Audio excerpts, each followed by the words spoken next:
దేవుని ఘనమైన నామమునకు స్తోత్రములు. ఈ వాగ్దానం వింటున్న మీకందరికీ మన ప్రభును పరిరక్షకుడైన యేసుక్రీస్తు నామములో శుభములు, మా హృదయపూర్వకమైన వందనములు తెలియచేస్తున్నాం.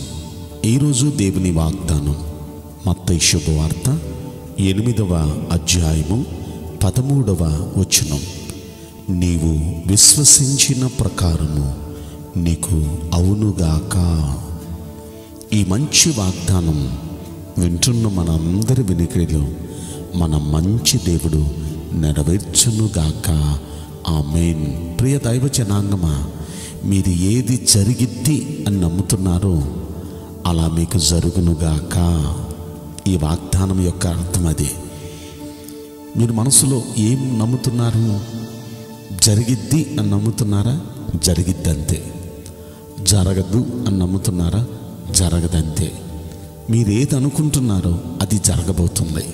కనుక ఎప్పుడు మిమ్మల్ని ప్రభు పేరట నేను బ్రతిమాలుకొని చెప్పేది ఏంటంటే, పాజిటివ్గా థింక్ చేయండి, మంచిగానే ఆలోచించండి.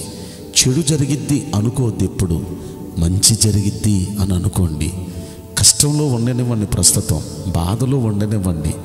దేవుని బిడలు, దేవుని చెంతకొచ్చేవారు, ముఖ్యంగా దేవుణ్ణి సేవించేవారు ఎప్పుడు ఇదే దృక్పథంతో రావాలి. హెబ్రీయులకు రాసిన పత్రికలో 16వ అధ్యాయంలో 6వ వచనంలో అంటారు, విశ్వాసం లేకుండా దేవునికి ఇష్టలుగా ఉండటం అసాధ్యం.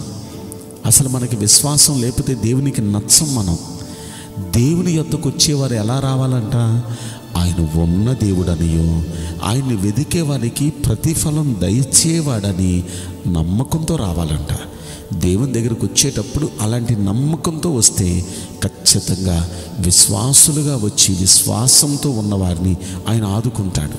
ప్రతిదాన్ని అనుమానిస్తూ జరగదేమో, అవ్వదేమో, తీరదేమో, పరిస్థితి మారదేమో అంటూ ఇలా అనుమానంతో ముందడుగులు వేసేవాళ్ళంటే దేవునికి నచ్చదు, దేవునికి ఇష్టం ఉండదు. అదే ఇక్కడ ఒక శతాధిపతిని గురించి మాట్లాడుతూ మనం విన్నాం. అదేంటంటే, ఒక రోజున ఒక శతాధిపతి యేసయ్య దగ్గరికి వచ్చారు. ఆయన మీటింగ్ అప్పుడే అయింది. పాదాభివందనం చేశారు. ఎవరయ్యా నువ్వు? అయ్యా, నేను శతాధిపతినండి. ఏంటయ్యా నీ సమస్య? నా 100 మందిలో ఒకడు రోగిగా ఉన్నాడండి, వాడు చావసిద్ధంగా ఉన్నాడు. దయచేసి మీ దగ్గరికి వస్తే వాడు బ్రతుకుతాడనే నమ్మకంతో వచ్చాను అన్నాడు. ఏడువాడు అన్నాడు, తేలేదయ్యా, ఇంటి దగ్గర సీరియస్ కండిషన్లో ఉన్నాడు. అయితే పద, ఇంటికి వస్తాను అన్నాడు. మీలాంటి పరిశుద్ధుడు రావటానికి అంత అర్హుణ్ణి నేను కానయ్యా అన్నాడు. అయితే వాడు ఎలాగయ్యా మరి బాగుపడేది? వాణ్ణి నువ్వు తేలేదు, నేను వస్తానంటే నేను అంతటి అర్హత లేని వాడిని అంటున్నావు, మరి వాడు ఎలా బాగుపడేది? వాడు అన్న మాట ఎంత అద్భుతమైందో చూడండి. యేసయ్యా, మీరిక్కడ ఉండి ఒక్క మాట సెలవివ్వండి చాలు. మీరొక్క మాట సెలవిస్తే ఇంటి దగ్గరున్న నా దాసుడు లేచి స్వస్థత పొందుతాడనే నమ్మకం నాకుంది అన్నాడు.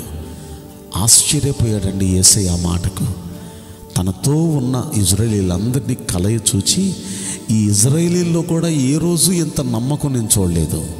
వీళ్ళు నాతో తిరుగుతూ నేను చేసే అద్భుతాలన్నీ చూస్తూ వీరు నా సందేశాలన్నీ వింటున్నారు, కానీ ఇంత నమ్మకం వీళ్ళలో నేను ఎప్పుడు చూడలేదని ఆశ్చర్యపోయి అప్పుడు అంటున్నారు, ఓకే, ఇక వెళ్ళు, నీవు విశ్వసించిన ప్రకారం నీకు అవునుగాక అన్నారండి. ఆయన ఆ మాట అన్న తర్వాత దేవునికి, యేసయ్యకు థ్యాంక్స్ చెప్పి వెళ్ళిపోయాడు. వెళ్ళిపోయిన తర్వాత జరిగింది ఏంటో చెప్పనా? అక్కడికి వెళ్ళగానే వాడు లేచి కూర్చున్నాడు దాసుడు. అరే, నువ్వు ఎప్పుడు లేచావురా అంటే, సరిగ్గా యేసయ్య అక్కడ చెప్పిన ఆ సమయం, వీడికి ఇంటి దగ్గర లేచిన సమయం 2 ఒకటే. ఆ గడియలోనే, అంటే యేసయ్య అక్కడ మాట్లాడిన అదే గడియలో ఇంటి దగ్గర ఉన్న దాసుడు స్వస్థత పొందాడు. ప్రియ దైవ జనాంగమా, మీరు నమ్మాలే కానీ ఇప్పుడు మీరేమనుకుంటే అది ఇప్పటికిప్పుడు చేయగలిగిన సమర్థుడు, శక్తిమంతుడు మన దేవుడు. ఆయనకు అసాధ్యమైనది ఏది లేదు. మనం ఒక్కసారి మార్కు శుభవార్తలో చూస్తే అక్కడ ఆయన 9వ అధ్యాయము 23వ వచనంలో ఒక తండ్రితో అంటున్నారు, నమ్ముట నీ వల్ల అయితే నమ్మువానికి సమస్తము సాధ్యమే. అంటే నువ్వు నమ్మగలిగితే ఏదైనా సాధ్యమేనయ్యా, ఏ పనన్నా అయిపోద్దయ్యా. యోహాను శుభవార్త 11వ అధ్యాయంలో 40వ వచనంలో అక్కడ మరియ మార్తలతో ఆయన అంటున్నారు, నీవు నమ్మిన ఎడల దేవుని మహిమను చూతువు అంటున్నారు. అంటే నమ్మితే దేవుని మహిమలు చూస్తాం, దేవుని మహిమ కార్యాలు చూస్తాం. ఈ వాగ్దానం వింటున్న మీతో ప్రభు పేరట ఆయన దాసునిగా మీకు బ్రతిమాలుకుంటున్నాను. మీరు నమ్మగలిగితే, యేసయ్యను నమ్మగలిగితే ఆయన మహిమ కార్యాలు మీ కుటుంబాల్లో, మీ జీవితాల్లో చూస్తారు. మీకు అసాధ్యమైనది ఏది ఉండదు. మీరేది నమ్ముతున్నారో ఖచ్చితంగా అదే మీ జీవితంలో జరుగుతుంది.